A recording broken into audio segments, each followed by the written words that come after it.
Hello, may adlaw sa tanang solid followers ug mga players sa Charlie Zone.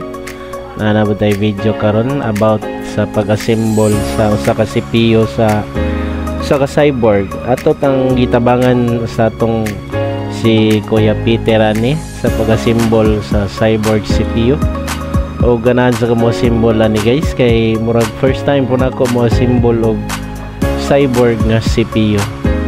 So medyo complicated siya gamay compare sa regular nga CPU.